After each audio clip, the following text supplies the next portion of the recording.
Alors, petite actu sur Clubic, Bollinger présente sa plateforme destinée à ses imposants véhicules électriques. Bollinger Motors, la start-up que l'on a croisée au LA Auto Show 2019, a présenté sa plateforme devant être utilisée pour le développement de ses futurs véhicules électriques. Cette plateforme est décrite par le constructeur comme la première et la seule plateforme électrique de classe 3 au monde. Cette classe 3 correspond à une catégorie de poids total autorisé en charge, PTAC, les États-Unis regrouperont les véhicules à travers 8 catégories. Dans le cas présent, la classe 3 regroupe les modèles dont le PTAC est compris entre 4 tonnes 5 et 6 tonnes 3. Selon le communiqué de presse de Bollinger, les véhicules à venir utilisant ce châssis feront donc partie de cette catégorie. Pour le PDG de la marque, Robert Bollinger, il s'agit désormais d'étendre les applications commerciales de l'enseigne. Celle-ci a dévoilé la B2 et la B1, deux modèles dont le prix de départ se situe autour de 125 000 $. C'est pour donner, hein. Le B1 rappelle par ailleurs certains modèles de Jeep, mais la plateforme sera aussi proposée séparément. Robert Bollinger a déclaré « Lorsque nous avons construit notre B1 classe 3 pour la première fois, nous savions que la plateforme aurait un aspect commercial, pas seulement les châssis cabines, mais aussi des carrosseries entièrement nouvelles pouvant s'adapter à notre châssis électrique et aidant à propulser le monde beaucoup plus rapidement vers le tout électrique. »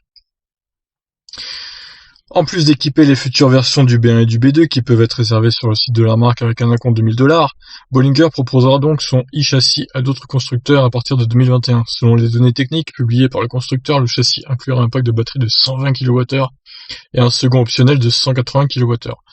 La charge utile maximum est indiquée à 5000 livres, soit 2 tonnes 2.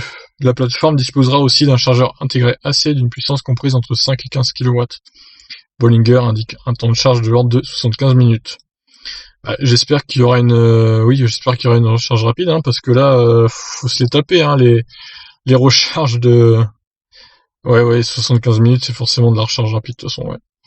Donc, ça sera au moins à 150 kW, un minimum, hein, je pense. Selon Electrive, la plateforme est facilement adaptable à différents empattements, celle-ci étant dotée d'une suspension hydropneumatique avec mise à niveau automatique. Elle dispose également d'une suspension hydraulique et d'un contrôle électronique de traction.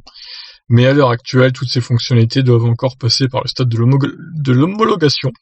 Outre les États-Unis, Bollinger cherche aussi à faire homologuer sa plateforme en Europe. Bon, encore une fois, est-ce que c'est vraiment des véhicules adaptés à l'Europe? J'ai quelques doutes là-dessus quand même, parce que c'est vraiment des machins juste énormes. Et ça va intéresser qui, ça, au final, surtout à ce prix-là, honnêtement, autant acheter un Cybertruck, hein, de Tesla, quitte à choisir, franchement, il est beaucoup moins cher, au final, il est aussi puissant, voire plus, et au final, niveau autonomie, c'est même mieux. Et il peut tracter vachement de kilos aussi, donc honnêtement, quitte à choisir, je prendrais plus le Tesla Cybertruck pour ma part. Je vous laisse réagir sur ce gros bébé.